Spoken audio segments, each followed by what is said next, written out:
Hi everyone, JB back again with Did You Ever Wonder? This time it's Did You Ever Wonder About the History of Harmon Field? This is episode 19 in my series. This is a picture of the entrance off of, I guess it's Clinton now. I was going to say Center, but I think it might be Clinton Drive now at the north. This is the north entrance into Harmon Field. And I was just wondering, did you ever wonder why it's called Harmon Field? That's what we're going to talk about today. Okay, here's a nice Google aerial shot of the Harmon Field area today. It's kind of beautiful, isn't it? With the ball field, the baseball field down here, the Fayetteville High baseball field, the Bulldog Stadium.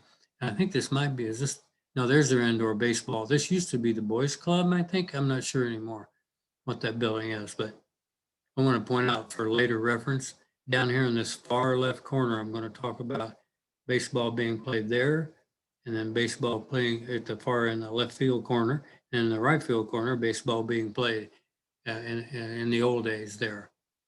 And so anyway, that's just I really like that nice aerial view of Harmon Field. Okay, so this all goes back to the Harmon Foundation, which gave matching funds in order for us to create Harmon Field. And it was the Harmon Foundation was formed, I should say, founded in 1922 by William E. Harmon. I'm going to talk about him a little bit more, established in New York City.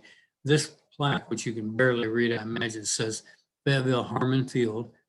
This playfield was made ours through the assistance of the Harmon Foundation, 1927, dedicated forever to the plays of children, the development of youth, and the recreation of all. The gift of land is the gift eternal.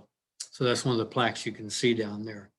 Anyway, in April 30th, 1923, the Stephen K. Stone family sold this land to the Fayetteville School District. And if you've heard me talk before, this Stephen K. Stone was probably the wealthiest person ever lived in Fayetteville. And a lot of the places that we have today were on his land that he either sold or gave. Harmon Field was his. Where we have Harmon Field, that was his land. Fayetteville High School was his land. That's why Stone Street runs in front of it, Fayetteville High. And also where the city hospital is now, the Fayetteville Public Library expansion, all down to the south of where the building is now at the corner of Mountain and South School. That the big expansion is onto, that was Stephen K. Stone land too. And they gave that land down there at the corner for the hospital. Okay, so let's talk about Mr. Harmon for a minute. His name is William E. Harmon, born 1862, died in 1928. He made an absolute fortune. He and his brother and an uncle ended up with I think they had companies in like just dozens of cities, real estate. He understood from an early age, he said, that land was what made the money. And boy, he made it big time. I guess he was a zillionaire. Anyway, so he was also known as Jedediah Tingle. You go, what in the world? Well, he used that to be anonymous. So when he doing his philanthropic works, that's actually the name of his maternal grandfather. I had to look that up, but I thought, it looks really weird at first. You go, what's he up to? But he was trying to be, incognito as he gave his money away. So we go back in time. He was an officer in the United States Cavalry in the 10th U.S. Cavalry, which are the Buffalo Soldiers, the all-black unit from those days. Anyway, so he became this incredibly wealthy real estate developer. And when he retired from it, he decided he wanted to kind of basically give that money, a lot of it at least, back. So he created the Harmon Foundation, which lasted through 1967. And I think through his interactions with the Buffalo Soldiers, the black soldiers, most of his work was aimed at helping black people in the country. And so he was a big supporter of the artists of the Harlem Renaissance, Langston Hughes, I think Paul Dunbar, am I getting the name right? Anyway, a lot of people from the Harlem Renaissance. And when he started these playgrounds, he initially did them for black children around the country, but then in his philanthropic mode, he allowed whoever would apply for it, and Fayetteville applied because we have to talk about this. We were segregated at the time, so this is a white playground. but he still funded those if you put up the money, matching money. So anyway, so this is what, when I first did the research this, I said, okay, I'll just see what I can find on Harmon Playfield. Google came back with about a zillion Harmon Playfields. I go, what in the world? I didn't know how extensive it was at the time. 119 Harmon Fields in 32 states. So ours is hardly a unique Harmon Field. But anyway, it's a cool place. It's had a real long, cool history in Fayetteville. Okay, here's another plaque there, the Harmon Field founders. You can see, if I can read those, is Dr. E.F. Ellis, and on the right, Mrs. E.F. Ellis. Dr. Ellis, I think I talked about him before, he was eventually, at one point anyway, chief of staff of the Fayetteville City Hospital. There's F.S. Root on the left. He was a longtime superintendent of Fayetteville schools, and he was principal in the schools and everything, but he was a long term. And the Burt Lewis is one of the Lewis brothers, the Lewis Brother Hardware. And I don't know Mrs. Reinhold and Mrs. McClellan. Maybe Mrs. McClellan is kin to my high school friend Raymond McClellan. I don't know. But anyway, that's a plaque to the founders. Okay, and so here's a picture from Kent Brown of the very first Fayetteville high school football team to play at Harmon Field. And you can see all the guys. I think we've got it. On the other side, we have the name of some of the players, and you'll recognize some of them. There's Morris Collier, Glenn Pearson, Joe Swink, Curtis Bynum. If you go down, people, Walter Terhune, R.L. Terhune, you'll recognize a lot of these names, especially people who've been here a long time. You'll recognize the names of those guys. The coach was Eubanks at the time. For a stretch around this time, maybe a little earlier, we had a coach named Leslie Nations, whose nickname was Carrie Nations, which I find really amusing for a football coach. Anyway, so that was the first football team to play on Harmon Playfield, which is what we mostly call it rather than Harmon Field.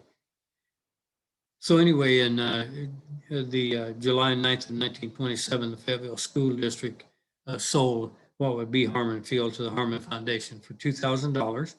On August 12th, the Harmon Foundation sold the land back to Fayetteville for $1 on condition that Fayetteville provide money over 5 years to upgrade the field, which they did over the years. And then August 27th of 1927, they chose Harmon Playfield for the name of the new city playground.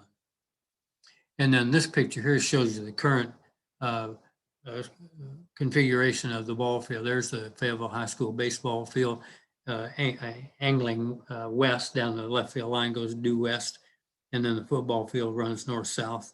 And of course, from the time when I was a kid, this was part of our outside our Babe Ruth League field, and the football field was here. But of course, didn't have all these facilities or homes or anything. It's just a small field. And I've got some memories I'll talk to you about in a minute that probably some of the others have as well. In fact, I'm going to do that right now. But I need to add a couple more things before I get to this part. And that wading pool that we all remember was built in November 1947, and the field house was dedicated at Harmon Playfield that year. February of 1949, there was improvement made in a ball diamond planned. 53, the grounds were level for a football practice field and the baseball field, which is over where I played Babe Ruth. In 55, the boys club was going to be built there. At that time, the boys club, I think I may have mentioned it before, was in the National Guard Armory on College Avenue.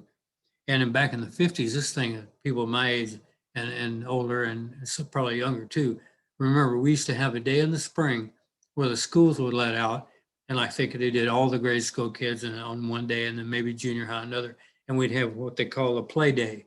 And we'd go down to Harmon Field and we do track and field events and just all kind of stuff. It was a really fun day. I remember doing those a lot. Anyway, so to close it out, I call it a hoagie trip down memory lane.